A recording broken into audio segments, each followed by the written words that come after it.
नमस्कार मित्रांनो, स्वागत आहे तुमचं पुन्हा एका नवीन व्हिडिओमध्ये। मित्रांनो, भारतातील आणि आशियातील सर्वात श्रीमंत व्यक्ती मुकेश अंबानी यांच्या मालकीच्या रिलायन्स इंडस्ट्रीज लिमिटेडच्या एका सहयोगी कंपनीला एक मोठा दंड होऊ शकतो। त्यामुळेच आज स्टॉक बऱ्यापैकी डाऊन झालेला आहे। ही कंपनी बॅटरी सेल प्लांट उभारू शकलेली नाही।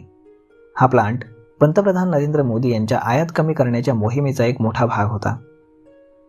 एका अहवालानुसार रिलायन्स न्यू एनर्जी लिमिटेडने 2022 मध्ये बॅटरी सेल तयार करण्याच्या सरकारी योजनेमध्ये बोली जिंकली होती। स्थानिक उत्पादनाला प्रोत्साहन देण्यासाठी ही योजना होती।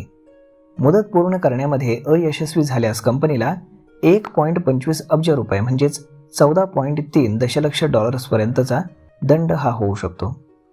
मोदींना उत्पादन क्षेत्रामध्ये देशाच्या जीडीपीच्या 25% पर्यंत नेण्याची इच्छा आहे, परंतु सरकारच्या सर्व प्रयत्नांनंतर देखील ते घडत नाहीये। 2014 मध्ये या क्षेत्राचा जीडीपीमध्ये वाटा हा 15% होता, जो 2023 मध्ये 13% पर्यंत घसरण्याची अपेक्षा आहे। रिलायन्स इंडस्ट्रीज आणि अवजड उद्योग मंत्रालयानं या संदर्भामध्ये कोणताही प्रतिसाद दिलेला नाही। PLI स्कीम अंतर्गत यामध्ये अनुदान मिळणार होतं। स्मार्टफोनच्या स्थानिक उत्पादनाला चालना देण्यामध्ये ही योजना बरीच यशस्वी ठरली आहे, परंतु त्याचं यश हे सर्व क्षेत्रामध्ये सारखं राहिलेलं नाही।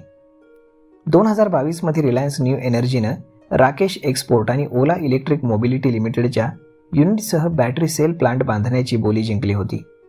इलेक्ट्रिक वाहनांसाठी आयातीवरील अवलंबित्व कमी करण्याच्या देशाच्या प्रयत्नाचा हा एक मोठा भाग होता। हे सरकारच्या PLI स्कीम अंतर्गत होतं।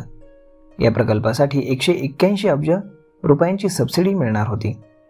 हे 30 गिगावॅट तास क्षमतेचे प्रगत केमिस्ट्री सेल बॅटरी स्टोरेज करण्याचं काम होतं। प्रकल्पाचं उद्दिष्ट साध्य केल्यावर कंपन्यांना ही सबसिडी मिळणार होती। कराराच्या 2 वर्षाच्या आतमध्ये कंपन्यांना किमान वचनबद्धता क्षमता आणि 25% स्थानिक मूल्यवर्धन साध्य करणं आवश्यक होतं।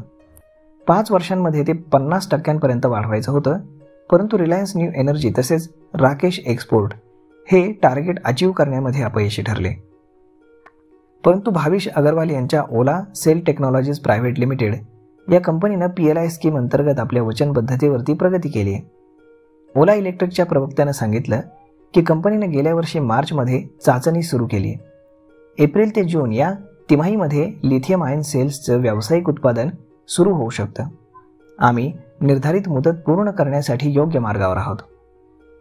रिलायन्सच्या युनिटने आपलं लक्ष ग्रीन हायड्रोजन याच्यावरती केंद्रित केलंय। कार्बन मुक्त भविष्यासाठी हे इंधन महत्त्वाचं मानलं जातं।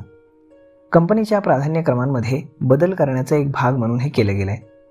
स्थानिक पातळीवरती लिथियम आयन सेल्स तयार करण्यासाठी आवश्यक असलेल्या तंत्रज्ञानाला कंपन्यांनी अद्याप अंतिम स्वरूप हे दिलेलं नाही। रिलायन्स न्यू एनर्जीनं 2021 मध्ये सोडियम आयन सेल निर्माता फोराडियन आणि 2022 मध्ये नेदरलँड स्थित लिथियम वर्क्सचं अधिग्रहण केलं। यामध्ये चीनमधील त्यांच्या उत्पादनाचा आणि सुविधांचा देखील यामध्ये समावेश आहे, परंतु ही गुंतवणूक फार छोटी होती। तर मग मित्रांनो, अशा पद्धतीनं मुकेश अंबानींना सरकारचा हा दणका बसू शकतो, परंतु याकडनं कंपनीकडनं अजून कुठल्याही प्रकारचं क्लॅरिफिकेशन आलेलं नाही। यावरती कंपनीचं काय म्हणणं आहे हे आता जेव्हा पब्लिकमध्ये येईल त्यानंतर आपल्याला हा स्टॉक सावरताना दिसेल। तर मग मित्रांनो, हा व्हिडिओ, ही माहिती तुम्हाला कशी वाटली हे तुम्ही आम्हाला कमेंट करून नक्कीच सांगा। आणि जर आवडली असेल तर आपल्या जवळच्या मित्रमंडळींसोबत देखील हा व्हिडिओ तुम्ही शेअर करायला विसरू नका। धन्यवाद।